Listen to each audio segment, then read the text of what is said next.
Hello students, Assalamu alaikum. Welcome to the F6 online support program.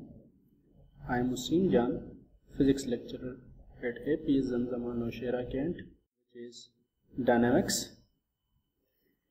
And in this lecture we will cover topic 3.1, which include force, inertia and momentum. We will also try to cover Newton's laws of motion, but there are actually 3 laws of motion. So we will cover first law and second law of motion. Moving forward, at the end of this lecture, the students are expected that they should define the force, momentum and inertia. They will also be able to explain the concept of force by practical examples of daily life, and they can state and explain Newton's laws of motion, first law and second law of motion. Actually, this unit is based on force and motion of class 6th science, and this will lead the students to the motion and force of class 1st year physics.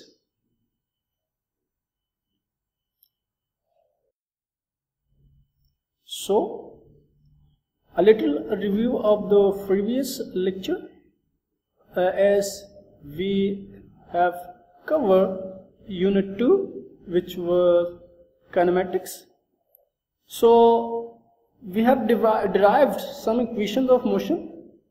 Just a reminder of what is the first equation of motion, what is the second equation of motion, what is the third equation of motion.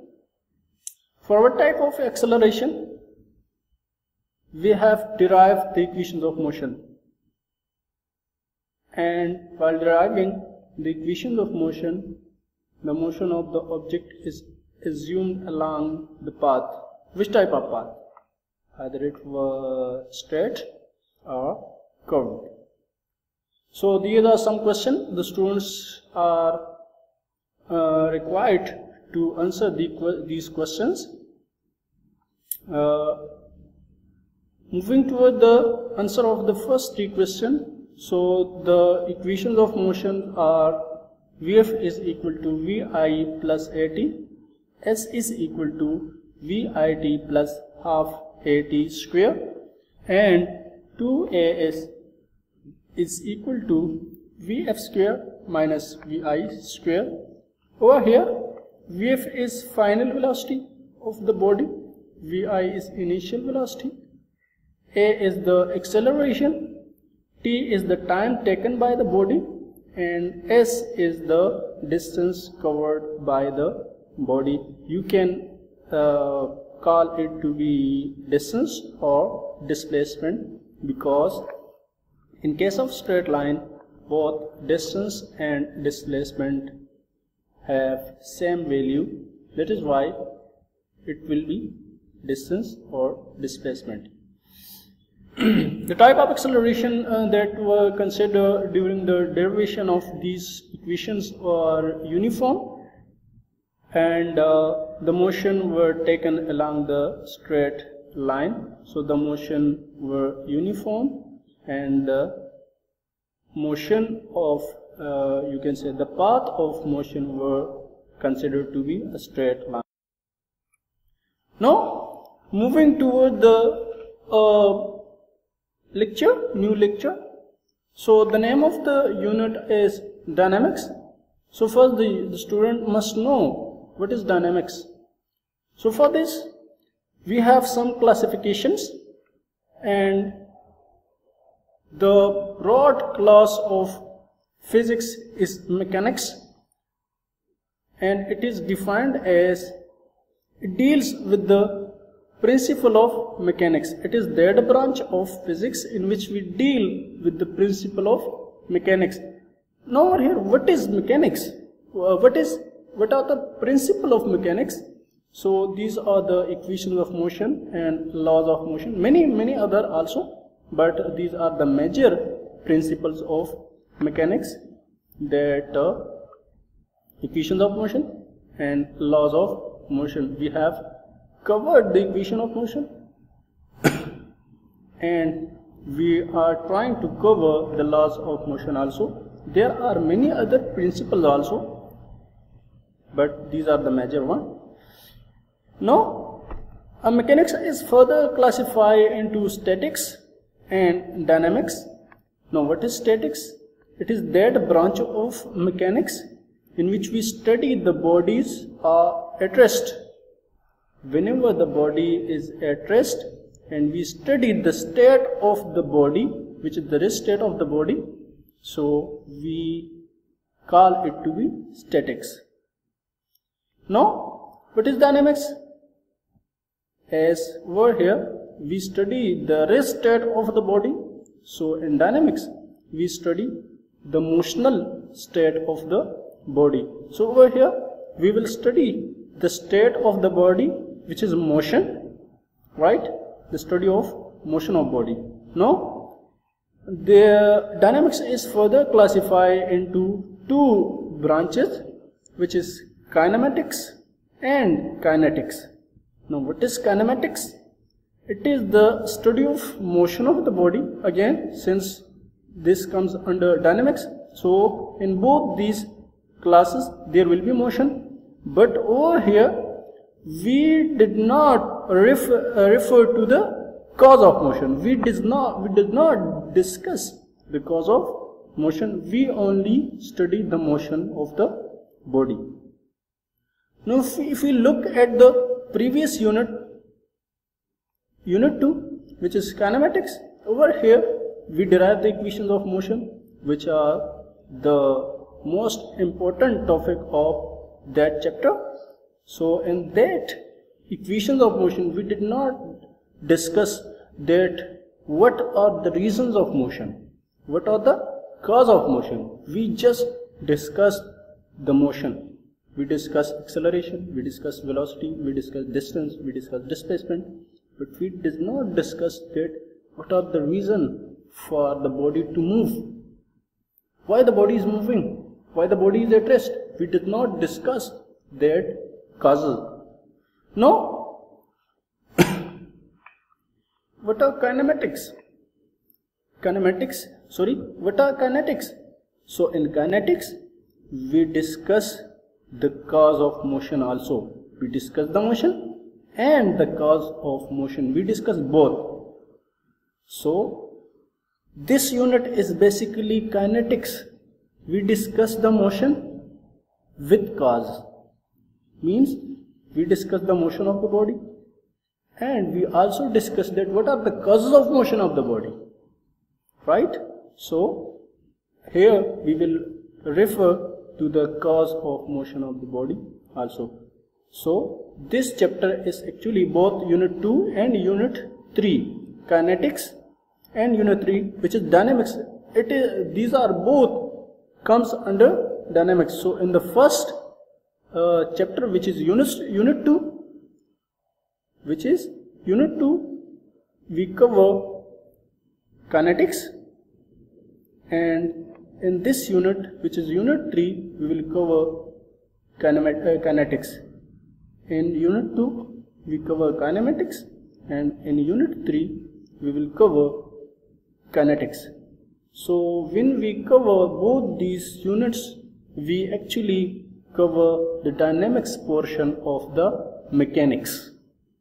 Right? So,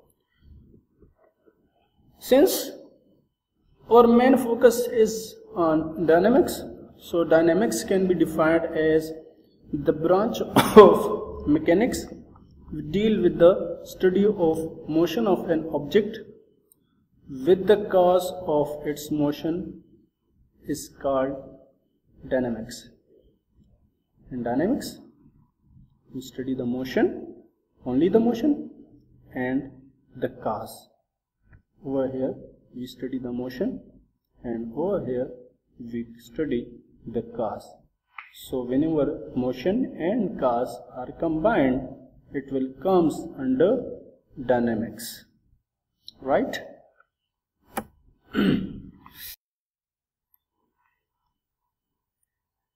Moving forward to the first topic of this lecture. So in this lecture, first topic includes force.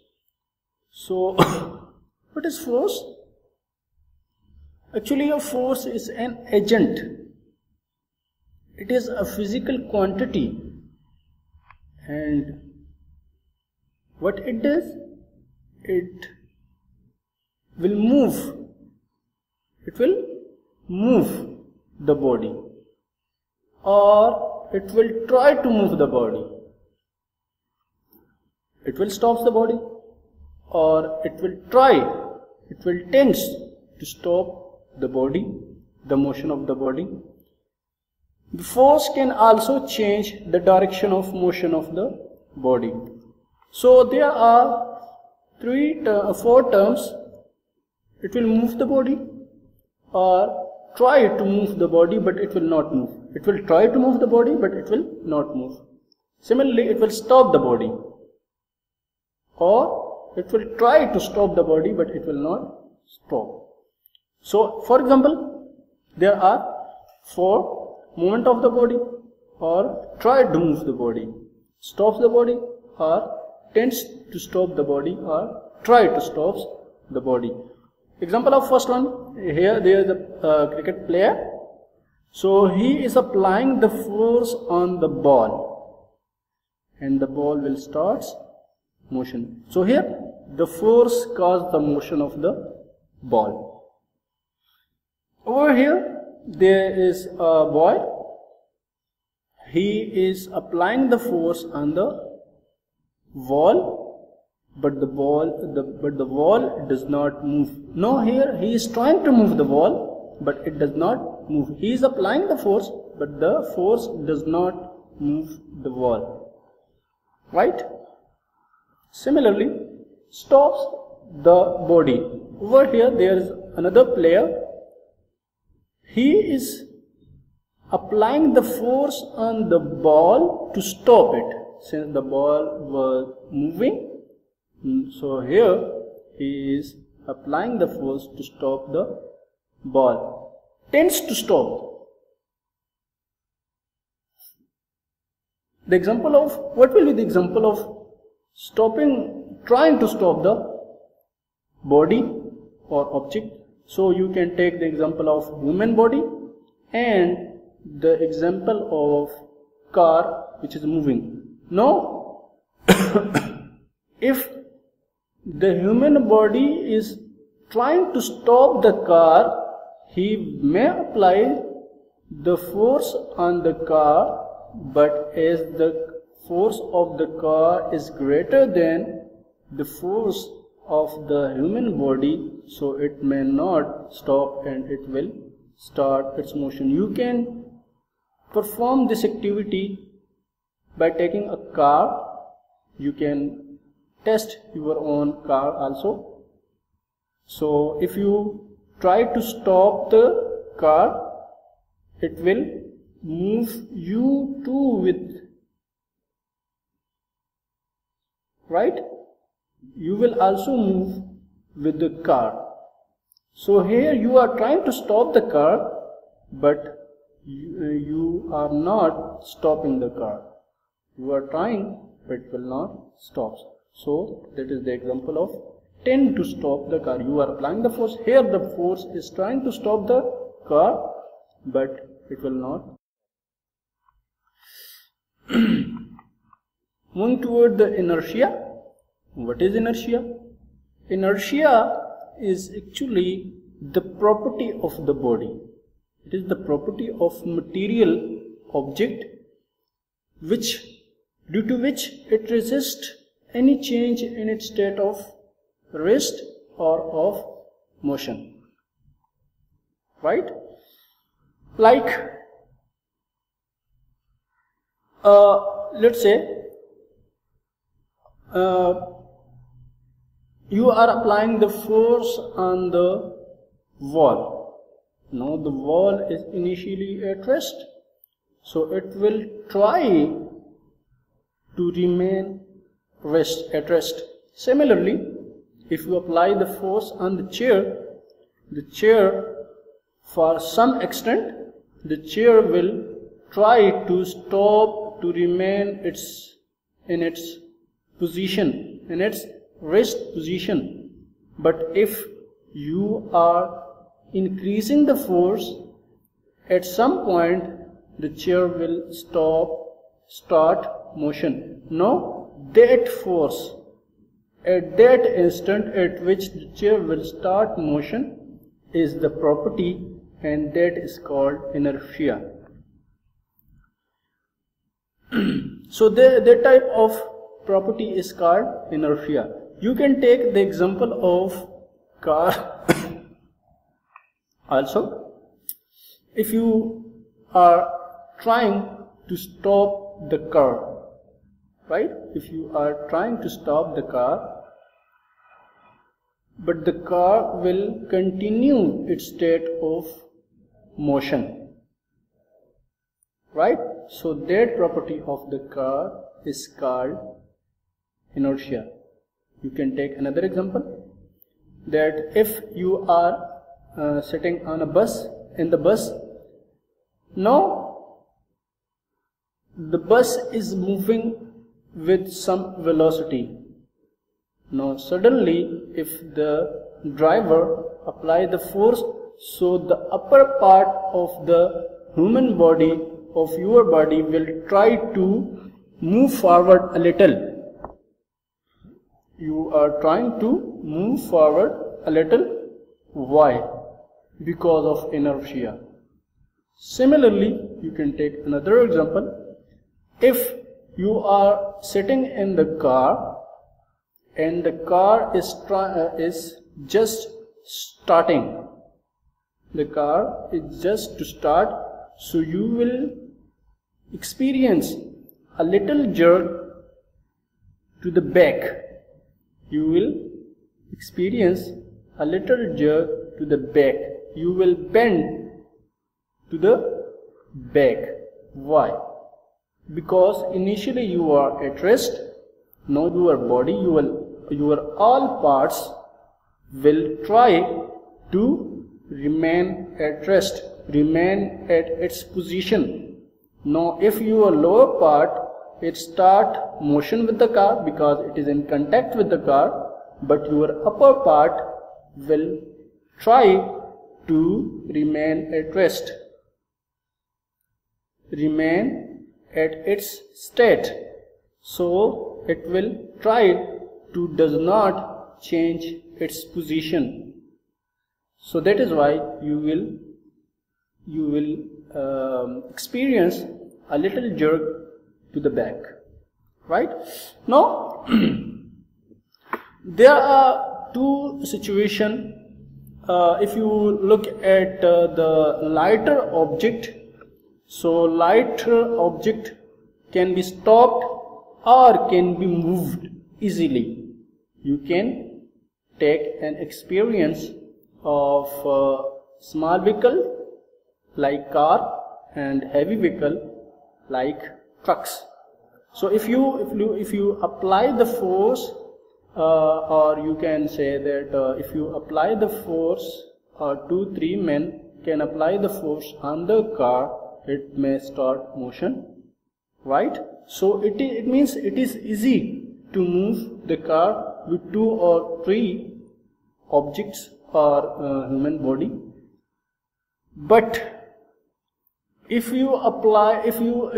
that 3 men apply the force on the truck, so it will not start. So it means truck have higher inertia than the car, right? Car has lower inertia because the ability of the car to maintain its state of rest is lower. because 3 men can change its state of rest. So it means the ability of the car is lower to maintain its state of rest or motion. Similarly, if you compare this with the truck, so 3 men cannot change its state. It means the ability of the truck to maintain its state of rest is greater than that of car. So we can conclude that the ability of the truck to maintain its state is greater, and that ability is called inertia, right?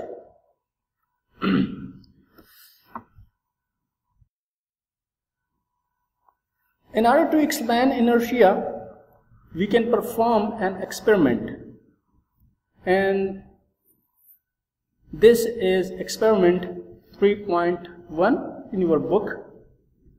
There are actually 2 experiments. First experiment, you can perform it at your home. Just take it as a home activity also. What will you do? In this activity, you can take a glass and cover it with the piece of cardboard. You may also take a flat glass also, shisha. You can also take it a glass, right? Now place a coin on the cardboard or on the glass, right? Now flick the cardboard horizontally with the jerk of your finger. Just flick the glass, or you can say the cardboard, whatever you want to take it. Just flick it with the finger, and if that coin is at the middle, initially if it were at the middle, so after jerk it will come to this state, to this position. Why? Because actually this position moves to this position of this point moves after the jerk. This point will move to this point, right? But since the coin is placed at this point, right? It is almost at the center of the glass. If we take this point as a reference, so the point of the upper cardboard, which is this one, and this point is also on the middle, and coin is also at the middle of the glass. Now what will happen at the center of the glass, right? At the center axis. Now if we flick the cardboard, so the cardboard will move to this side, right? It will move to this side. So it means this point will reach to this center axis, right? This point, almost this point of the cardboard move to this center axis, means it will reach after the flick to this point. Now since coin is also is at this point, and it will try to remain at this point because of inertia, right? So that is why the coin will remain at its point, at its position, which is this center axis, but the cardboard will move to this, will move toward this direction, right? So after the cardboard is moving, it will be at this point, but since this point is moving to the center axis of the of the glass, so the coin will remain at its position, but the cardboard will move toward the left, right? You can take it as a home activity, and you can perform it if you are interested. It will be good, and interesting to understand the inertia. So the coin does not move with the cardboard due to inertia. Experiment, the same experiment is continued. You can you can experience the inertia by taking some coins and a piece of paper. So for this, cut a strip of paper which will be like this. Place it on the table, right, and stake a few coins at one end of the paper, and the other end will be holded in your hand. Now just pull out quickly, just pull the paper quickly. You will observe that the coin will remain itself. Why? Remain at its position, because the coin will try to does not change its state of rest or of uniform motion because of inertia. So this is the property, and this property is called inertia. Now momentum, another property is momentum, and momentum is actually defined as the quantity of motion possessed by the body due to its mass and velocity. It is the quantity of motion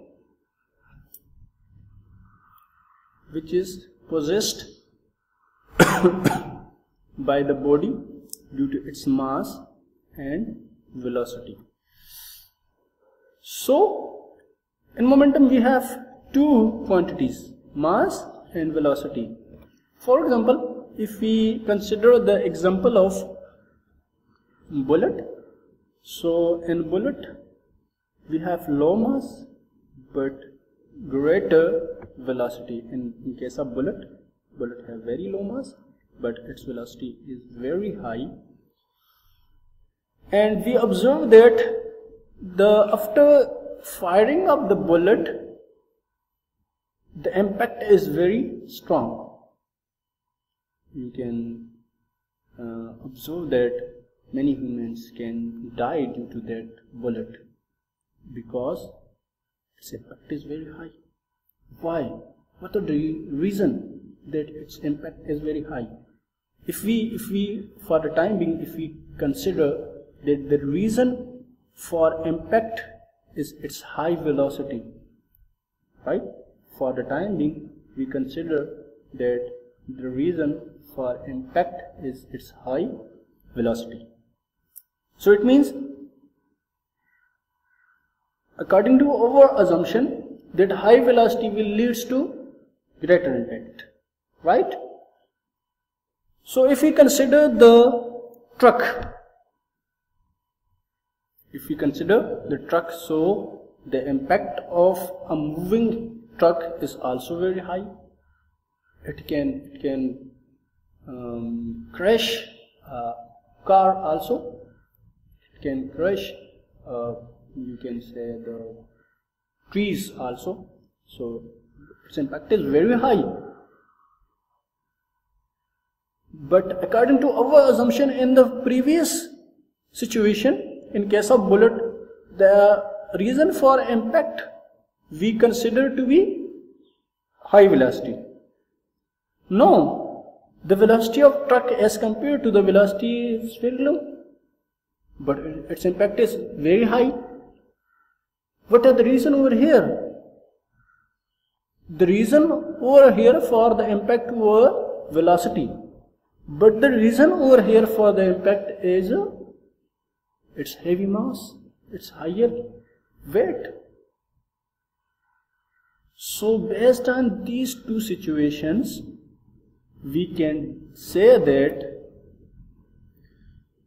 the impact of the situation, the impact of the body depends on mass and velocity, right? And that impact and that quantity is called momentum. The reason for the impact for the first situation were velocity, for the second situation in case of truck were mass. In first case the velocity were high but mass were low. Since the velocity is high, so its impact were high, and in the second situation the velocity were low but mass were high, so it means that the cause for the impact were mass. So we can conclude for these two situations that the reason for impact may be velocity or may be mass, right? So both these situations are called the quantity. If we multiply both these quantities, which is mass and velocity, we will call it to be the momentum. Now we can derive the formula for momentum, and momentum is denoted with a capital P, and it is the product of mass, which is m, and velocity, which will be denoted by v, and we can write it to be P is equal to mass multiplied by velocity. So if in first case we can explain the first situation from this formula, from this equation. In first situation mass were low but velocity were high, right? Mass were low but velocity were high, so it means that momentum were high, right? For example, mass is 2 and velocity is 100. So what will be the momentum? Momentum will be 200. Mass is 2 and velocity is 100. So momentum will be 200. If we take the other example, the case of truck. So in case of truck, the velocity is, let's say, 5, right? But mass is very high. It may be 20, right? It depends on situation. I'm not taking the unit. I am just comparing the quantities. I am comparing the magnitude, not interested in the units, right? So velocity in case of bullet were 100, and in case of truck we take it to be 20. So you can compare that the velocity of truck is very, very less than the velocity of a bullet. But over here the velocity of the bullet were taken to be 2, and now the mass of the bullet were taken to be 2, and for truck we can compare that it may be many times greater, but if I take it to be 20, so if we multiply 20 with 5, again it will comes out to be 100, and if we multiply if we take the mass to be 40, so it will comes out to be 200, right? So over here mass is greater, velocity is very, very low, right? In case of truck, velocity is low but mass is very high. So if we multiply both, it will give higher quantity. And in case of bullet, the velocity were very high and mass were very low. But if we multiply, if you want, I can take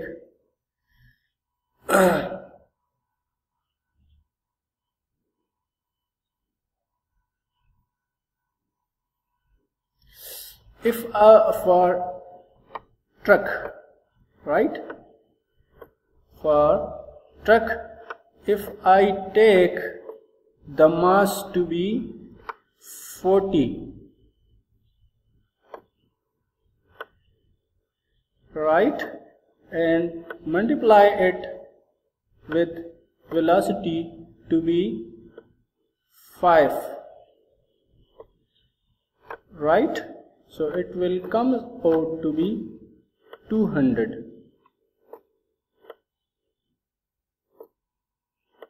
Right. Now if for bullet,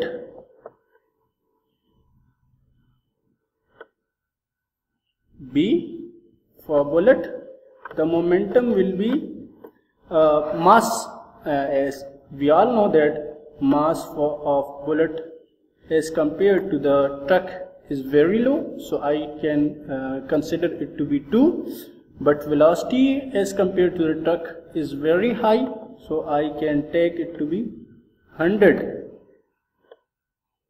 So if we multiply both these quantities, so again it will come out to be 200, right. So it means that if we over here velocity is low but mass is very high, so momentum is very high. Similarly over here velocity is very high but mass is low, but again same quantity, so it means the impact of both will be very high, and that is the reason that truck can also kill human body or some other, and bullet can also. So impact is almost same. In case of our assumption, it may be somewhat different, somewhat, not very, but in our assumption the impact is almost same. Now I can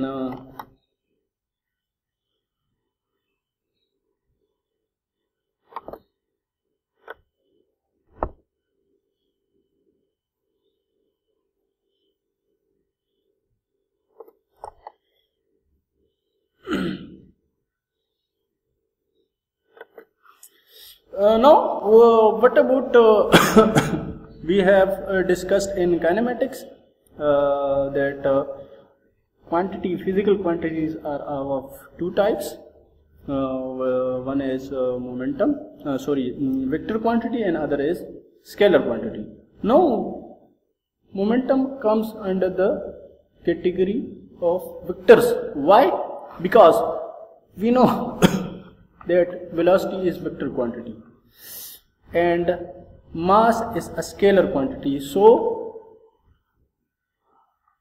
it may be 2, it may be 3, it may be 4 but velocity have some direction, and we discussed that whenever a vector is multiplied with a scalar quantity, it will just increase the magnitude, it will not change the direction. So it means that the direction of momentum will be the same as that of velocity of the body. Direction of momentum of the body will be the same as that of velocity of the body. And so based on this, momentum is a vector quantity, and what will be the direction? Direction will be the same as that of velocity. The unit of momentum can be derived from this equation. Moving forward to the second topic of the lecture, and it is Newton's laws of motion, and in this lecture we have already discussed that we will cover first and second law of motion. So moving toward the first law of motion, Newton says that the body will continue its state of rest or of uniform motion in a straight line, provided that no net force act on the body. Means there will be no force if the force on the body is 0, if the net force on the body is 0, so the body will not change its state of motion or rest. For example, if we take the example of chair, so the net force on the chair is 0, Because why? No one is applying the force on the chair. So, according to Newton's first law, the chair will not change forever. It will not change the state of rest if someone is not applying the force on the chair. Similarly, if we take the example of motion, so if we consider, it is a very, very ideal example, right? We all know that Earth is moving, and we know that it is moving with uniform velocity, because if it were not moving with uniform velocity, there may be some changes in the season, that if it were moving with greater velocity, so the number of days in the year will be less, because it will cover all the 4 seasons in less time, right? So the Earth is moving with uniform velocity. Since no net force is acting on the Earth, no net force is acting on the Earth, so since the Earth is created, it continues its state of motion, and there is no change in the motion of the Earth. So according to the Newton's law, the body, if it is at rest, it will remain at rest. But the reason, in which situation? If no net force is acting on it. Similarly, the body will continue its uniform motion when no net force is acting on the body.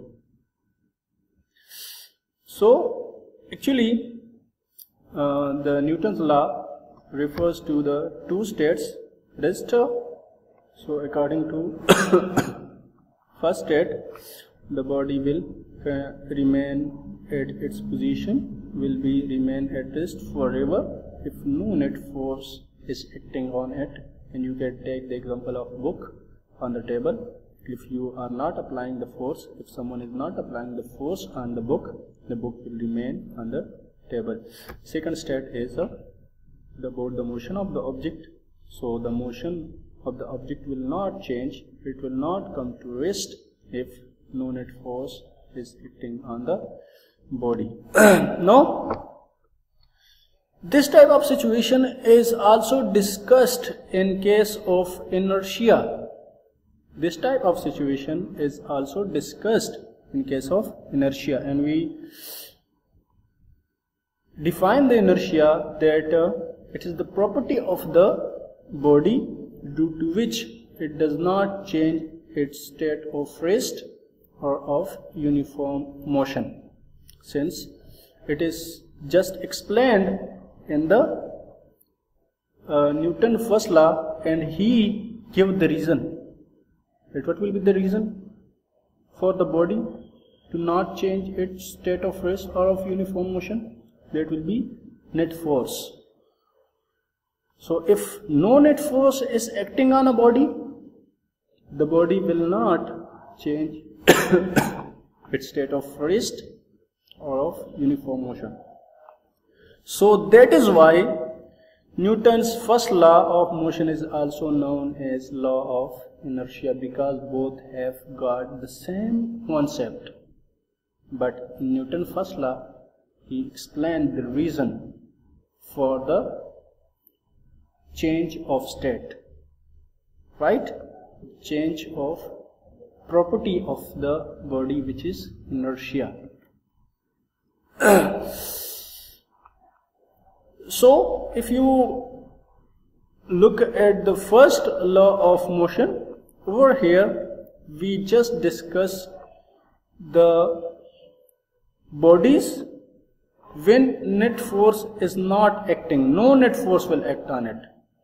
Now a question arises in mind that if net force is acting on the body, what will happen? So this question leads the Newtons to the second law of motion. So based on this question, Newton proposed the second law of motion. So this law states that when a net force acts on the body, it produces acceleration in the body in the direction of net force. The magnitude of this acceleration is directly proportional to the net force and inversely proportional to the mass of the body. Acceleration will produce, it will increase if the force is increasing, right? But it will decrease if the mass is increasing. If we increase the mass, so acceleration will decrease, right? Now there is a term, this term is also used in the first first law of motion. It is also used in the second law of motion. So what is meant by net force? What is net force? So over here we consider a figure, and there's a block. Three forces are acting on the block: 5 Newton, 5 Newton and 5 Newton, right? Now this 5 Newton will cancel the effect of 5 Newton. It means that if this 5 Newton is acting on the block, only this 5 Newton is acting on the block and this 5 Newton is acting on the block, so the net force will be 0 and the body will not move. But since over here there is another 5 Newton force, right?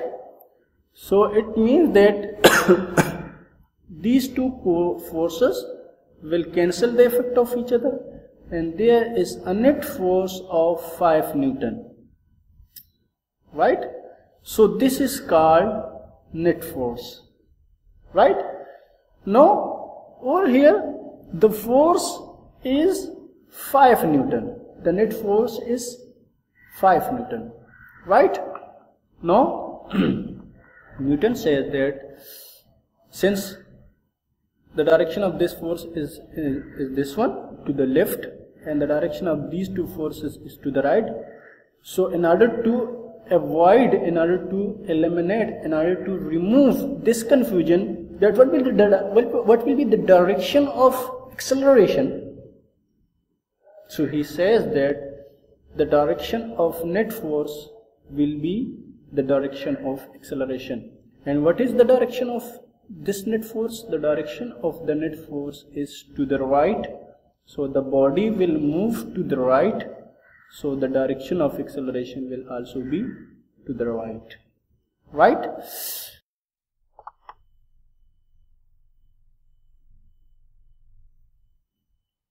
So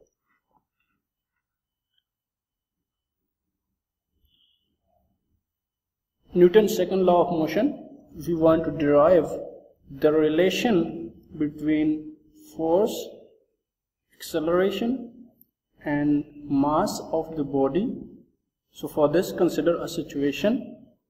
If a force produces acceleration A, acceleration will be denoted with A in the body of mass M, then we can state mathematically the Newton law of motion, second law of motion, can be stated as that acceleration will be directly proportional to the force, because acceleration is produced due to force. So acceleration is directly proportional to the force. If we increase the force, acceleration will increase. By directly proportional, we mean that if force is increased, acceleration will also increase. If force is decreased, acceleration will also decrease, right? And the second part of the Newton's second law is the acceleration will be inversely proportional to the mass of the body. Means that if we increase the mass, acceleration will decrease, right? If we increase the mass, acceleration will decrease, and if we decrease the mass, acceleration will increase. So both these mass and acceleration are inversely proportional to each other, right? These are, you can say, opposite to each other. So combining both these relations, if we combine, so we can say that acceleration is directly proportional and inversely proportional to the mass, right? If you multiply mass to both sides, or if you cross multiply, so mass will be multiplied with acceleration, so it will come out that force is directly proportional to the mass and acceleration. It means that if we increase the mass, we have to increase the force to produce the acceleration. Similarly, if we want greater acceleration, we need to increase the force, right? And vice versa also. If we want to decrease the acceleration, we have to decrease the force. So there is some doubt. The doubt is that if the mass is 10 kg, how much force is required to produce acceleration of 2 meters per square second? We don't know, because this relation just tells us that if we increase the mass, we have to increase the force to produce the acceleration. It just tells us that, not more than that. If I want to ask that, if I want to produce an acceleration of 2 meters per square second in the mass of 10 kg, what will be the force? We don't know, because it is not an equal sign, right? So in order to replace this proportional sign with equal sign, we have to put a constant, right? This is the mathematical rules, that if you have to replace proportional sign with an equal sign, you have to put a constant. It may be k, it may be x, it may be y, it may be z, it may be some other letters also, right? But by constant, you may also discuss that, I hope you have discussed that constant is you can say that one which have whose value is not changing, right? So k is constant, its value will be fixed, right? And it is called constant, and variable is that one whose value may be changed. Over here mass is variable. If we use this equation for 10 kg mass, so mass will be 10 kg. If we use this equation for 20 kg mass, so mass will be 20. So mass is variable, but k over here is constant, right? So you have, whenever you are changing, these are mathematical rules, that if you are changing the proportional sign and replace it with an equal sign, so you have to put a constant, right? Now, what is the value? Question arises, what is the value, or how to find the value of this constant? So for this, It is not your scope, but I want to explain it. Why? If you understand, it is very good. If you don't understand, don't worry. It is not your scope. But I have to just explain how to find the value of this constant, because in the rest of the education, maybe in 9th, 10th, 12th, first year, second year, you have to face this type of situation and you will find the value of constant. But I have to just show you the procedure. What are the procedure to find the value of this constant, and what are the procedure that are followed by the scientist to find the value of constants in the equations. Can I write this equation like this, dividing both sides by MA and this side with MA, so this side will lift with K and force will be divided by MA, right? Now, if we plot the data, if we take mass and take the product of mass and acceleration to be 0, what will be the force for this to produce 0 acceleration? What is the force? Force will be 0. If you increase the force, so there is a possibility to produce acceleration. We consider an ideal situation. We are ignoring the frictions and some other quantities. If we increase the mass and acceleration, the product of mass and acceleration comes out to be 5. So what will be the force? Force will be 5. No. From where did we get this 5? Question is there. From where did we get the 5? So there are some complexity in this experiment. The major question arises that we have discussed that if while plotting the data, we take independent quantity along the x-axis and dependent quantity along the y-axis, right? No, force is not dependent quantity, it is an independent quantity. We have discussed it. If you remember, we have discussed that force is an independent quantity. So it must be plotted along the x-axis, not along the y-axis, right? But it is just for understanding. I have already discussed at that time, if you remember, I have discussed that if we change this order, there will be no change in the graph. The graph will show you the same information. Which type of information you want from the graph, it will show you that information. But it is just the rule, right?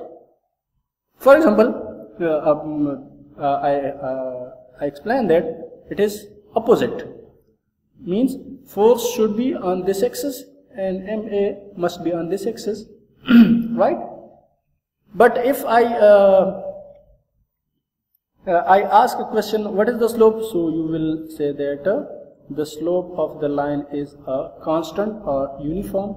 So if I change the order, it will be the same. It will be the same. The slope will be constant. If I ask the area, so area will be this one, the same. So it means that information is the same. It will give the same information, not the changed information, but rules are violated, right? So you have to avoid this. But just for your understanding, I already discussed that it is not your scope, but just for your understanding, I have to plot the data. So the product of mass and acceleration is 5 and the force is again 5, similarly 10, and over here this is also 10. So just the point of intersection, and the plot is like this one, right? He performed the experiment and he measured each and every quantity. He measured the force, he measured the acceleration, and he measured the mass. Since mass is constant, so first whenever he performed the experiment, he just measured the mass, and he increased the force, and he observed that the acceleration is also increasing, and when he multiplied that acceleration with mass, he just get this data. And when he measured the force, he take this data also, he get this data. So, and when he plot the data, the graph were like this. Now if we find this quantity, if we find this ratio from the graph, which is actually the slope, because this is force, so force over here is this one, and this is perpendicular of this in this graph, or this is the change in the y-axis of the graph. This is the length of this line, and the length of this line over here is 20, right? The length of this line is 20, this one. Now if we divide this force with the product of mass and acceleration, so for this point the change in horizontal axis is this 20 also. So it means if we divide force, which is 20, by mass, the product of mass and acceleration, which is also 20, we will get the value of k to be 1. So putting that 1 in this equation, this will be 1. We will get F is equal to ma, and this is the mathematical form of second law of motion, right? Now this is force, m is mass of the body, and a is representing the acceleration of the body. What is the unit of force? The unit of force is Newton, right? And remember Newton, if you write the unit, so you have to write the small n, not the capital N. Capital N will represent the name of the scientist, and small n will represent the name of the unit. So you have to write small n. Now 1 Newton will be how much force? Question arises that if you say that 1 Newton force, so it will be how much force? So in order to quantify 1 Newton force, it is the force that produces an acceleration of 1 meter per square second in the body of mass 1 kg.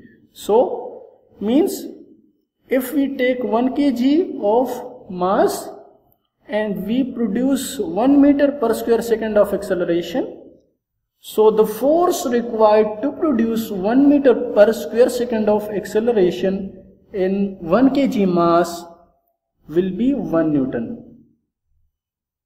So the force you need to produce 1 meter per square second of acceleration in the mass of 1 kg in the body having mass 1 kg, the force required will be 1 Newton. Right? So this is the definition of this is the end of the lecture. In the next lecture we will try to solve some examples and problems on Newton's second law, and we will also try to discuss Newton's third law of motion. We will look at the situation. There is a little homework. You have to solve related MCQs of unit 3, which are related to the discussed topics covered in this lecture, and you have also to write the question number 3.2 part 1, 2 and 3 in your notebook also. So that's all from my side. Thank you, and if you have any question you can ask on WhatsApp.